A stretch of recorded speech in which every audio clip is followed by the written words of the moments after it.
2 years ago, I took a job as the director of swine veterinary services for the CP group in China. It's been a wonderful experience. So I hope to use this case to kind of show you what we have in China, what we can do, and where we're missing some things, and give you an insight into how pigs are produced in China and how fast we're changing.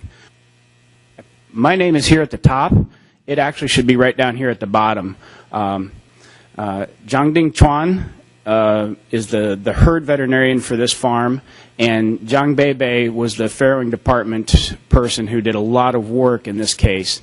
And then Dr. Yang Li. Dr. Yang, are you in the audience today? Oh, there he is.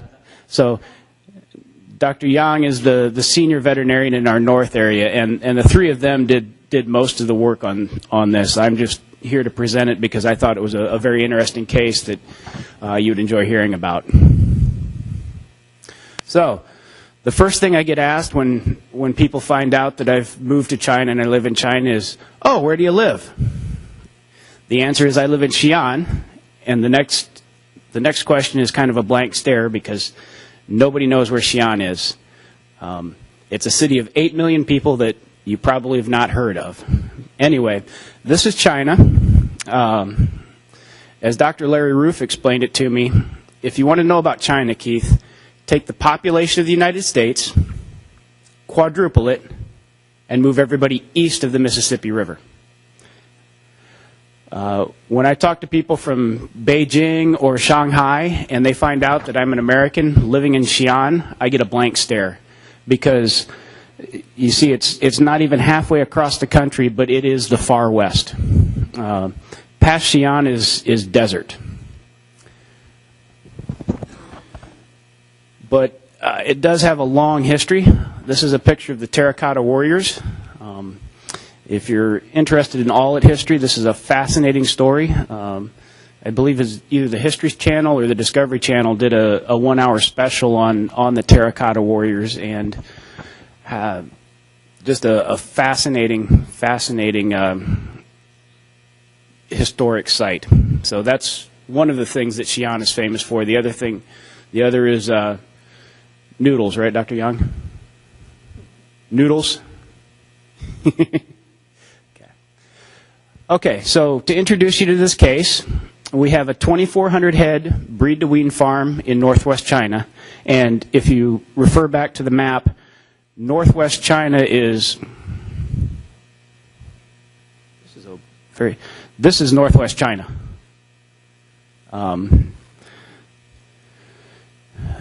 It's located in a fairly pig-dense area. This farm was built very close to a major road. The farm is positive for PRRS. We use a commercial modified live vaccine 4 times per year.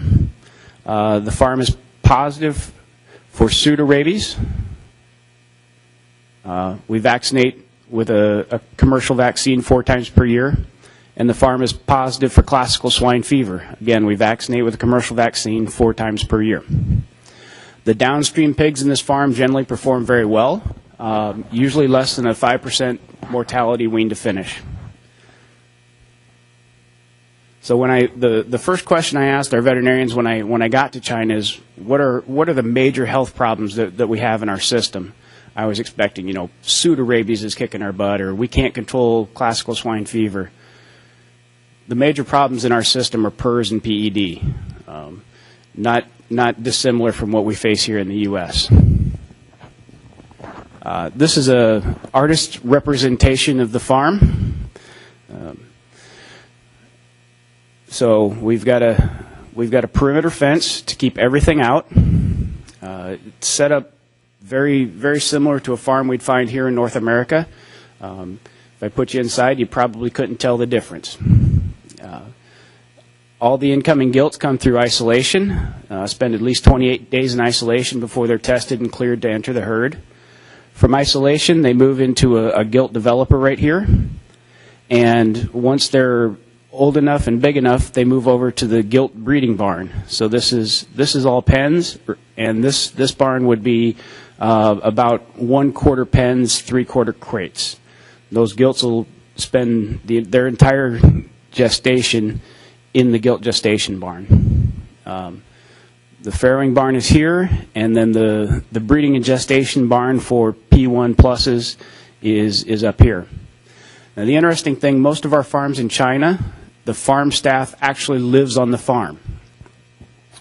So when anyone arrives at the farm, they will shower in here at the main gate and wear farm clothes in the living area.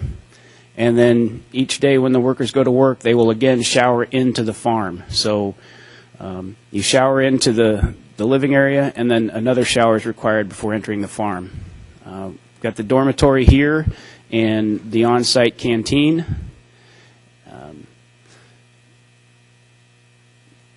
All of our farms have backup generators, and at least in the northern area, during the winter, all the heat is provided by a coal-fired boiler. Okay, so this began December 18th of 2015. The farm notified Dr. Yang that all of a sudden we've got 14 dead pigs that are about 10 days of age, with quite a few more piglets showing neurological signs of lateral recumbency and paddling. Body temperatures in those pigs are normal to slightly elevated, and we have 7 abortions in the gestation barn. The veterinarian on farm did necropsies on pigs that were showing clinical signs and submitted samples to the veterinary diagnostic laboratory. So these are some pictures from the necropsy. So tonsils of those pigs here and here, and I'll remind you that the veterinarians are trained as veterinarians, not as photographers, so some of the pictures don't always show exactly what I'd like them to, but this was 2 years ago, so I couldn't go back and make them do the pictures over again. Here's another picture of a tonsil. You see the white foci of necrosis there. Actually, these pigs, the lungs look really good. There may be a little bit of pneumonia in this pig, but I think most of that is probably due to the euthanasia. Spleens, not too much remarkable. If you look closely here, you may be able to argue that that's an infarct. I don't know one way or the other. I think you could argue it either way.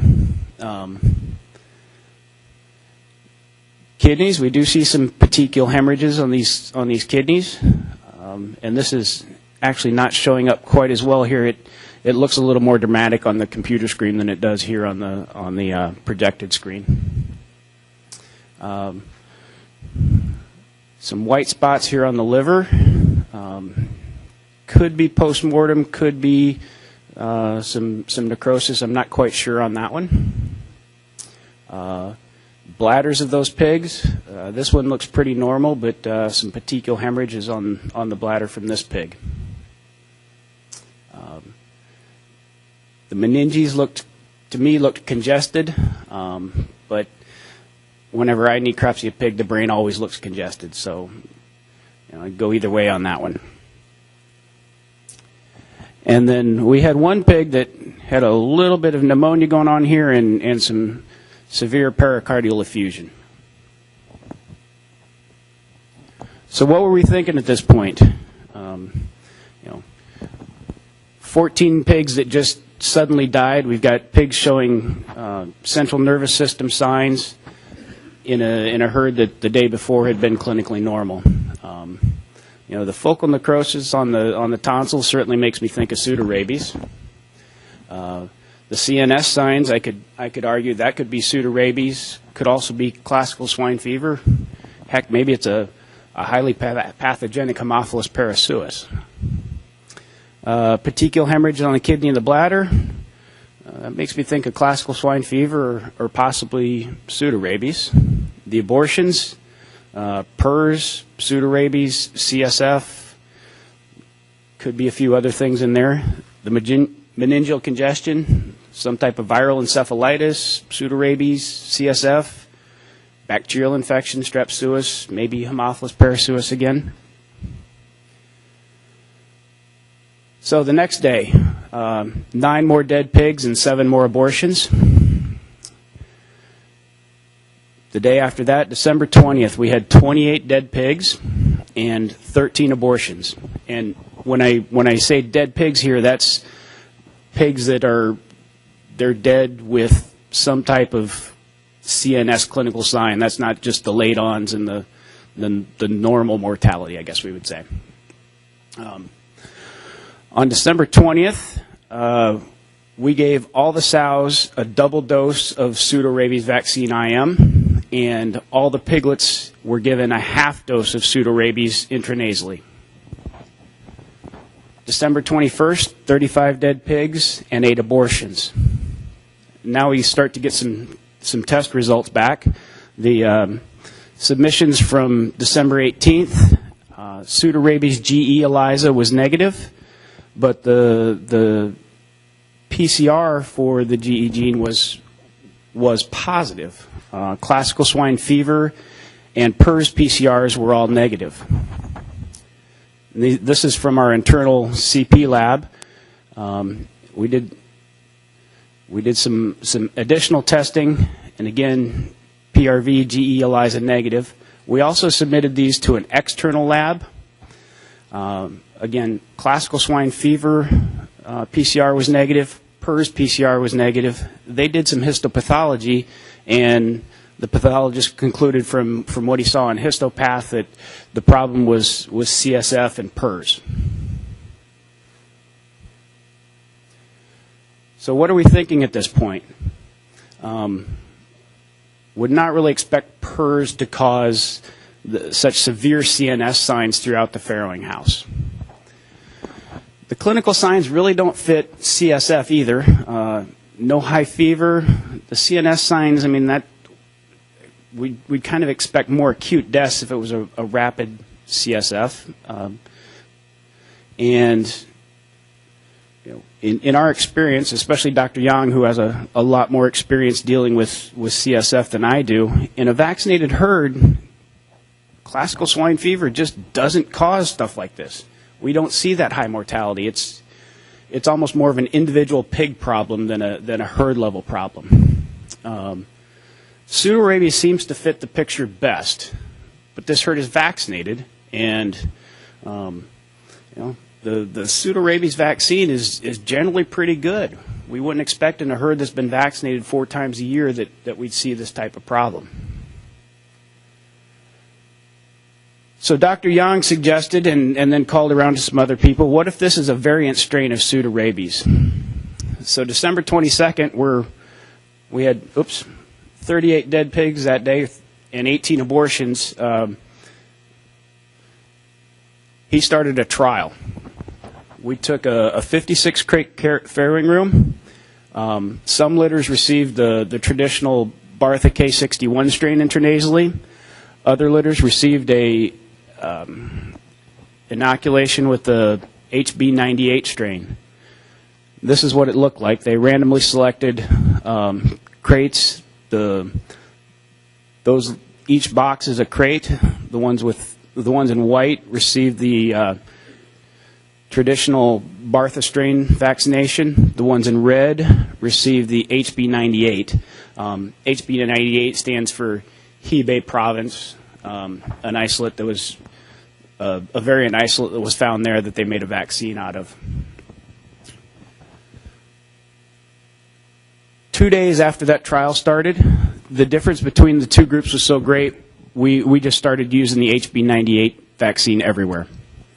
The piglets vaccinated with the classical Bartha strain began to show clinical signs and die off. The piglets that were vaccinated with the HB98 strain remained clinically normal. We did continue the trial in this room until weaning, just to make sure that the data matched up with what we thought we were seeing. But after 2 days of this trial, all piglets older than 3 days of age were given the HB98 strain vaccine intramuscularly. And really that did not work very well. It didn't stop the disease. But all newborn pigs started to receive the HB98 strain intramuscularly, which was highly affected. We really didn't see any more clinical signs of pseudorabies once we started using the HB98 strain, the intranasal vaccination for those pigs. Here's a graphic of at weaning the difference between those two strains in our experimental room. This is total piglet mortality. We're about 9% for the pigs vaccinated with the HB98 strain vaccine. Almost 50% for those with the traditional vaccine. And so there's a joke here. Rich Evans, who was my statistics professor while I was in vet school, said, "Keith, if you actually have to run the statistics, it's probably not clinically relevant."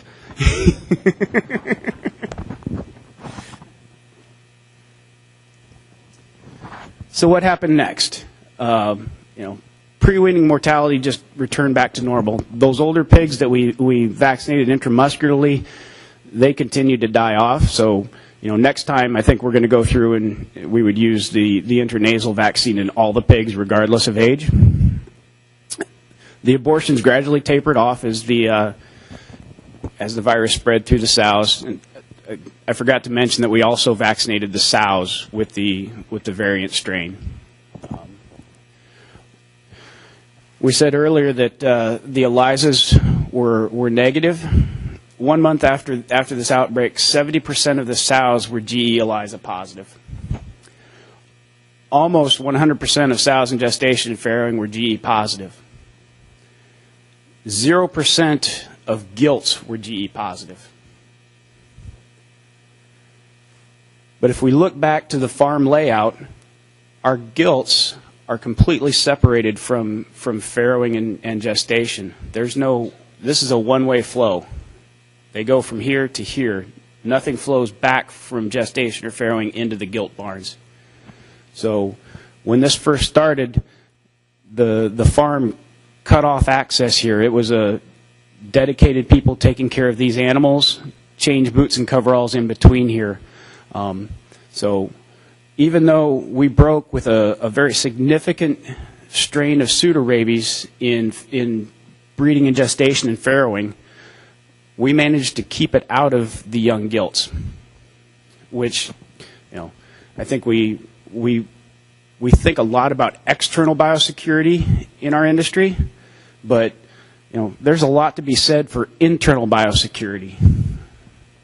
You can stop things from moving around the farm if you understand the vectors and fomites that might move things around, and you have a staff that's disciplined enough to follow those biosecurity procedures. So where are we now? We're a year and a half after the break, and we're down to, as of the last test, 18% of the sows on this farm are GE positive. Dr. Yang is targeting April of next year to be completely pseudorabies negative on this farm. So the take-home message is high-quality labs with a quick turnaround are important, and we have a huge advantage here in the United States with some excellent diagnostic labs that do great work. But what I tell my veterinarians in China is we don't have the level of diagnostic laboratories that we do here in the U.S., but clinical signs and gross lesions and your knowledge of disease and how it moves and what it does can take you a long way. And I think, as I hope I've demonstrated as far as our vaccine trial, that response to a treatment is a diagnostic tool. You need to know the diseases that are circulating in your area. Dr. Yang called some of the other veterinarians he knows that are working in the area and found out that they're seeing variant pseudorabies, and it fit our clinical picture. So knowing that it's already in the area really shaved a couple days off of response time to get to it's a variant strain of PR, or maybe it's a variant strain of PRV. Without talking to anybody else, it may have taken us another week to figure it out. Believe your instincts. What we believe right now is that the conventional PRV vaccine does not protect against the variant strains. So what we don't know is, does the variant strain protect against conventional pseudorabies? Right now, we're still hedging our bets and using both vaccines. We haven't had the courage yet to pull the plug on the conventional and just go with the HB98 strain. We had a second case about a month later, intervened immediately. We figured that in the case I presented to you here, between abortions and pre-wean mortality, we lost about 5,000 piglets. By my colleague's estimate, intervening immediately, we probably saved 3,000 piglets in the second break. And biosecurity is important, both external and internal. And I mentioned at the beginning that this farm is located close to a major road. Shortly after the PRV break, this farm is broken with PRRS and also broken with PED. So it's all about location, location, location. This farm is just built in a bad area. It's very prone to getting disease.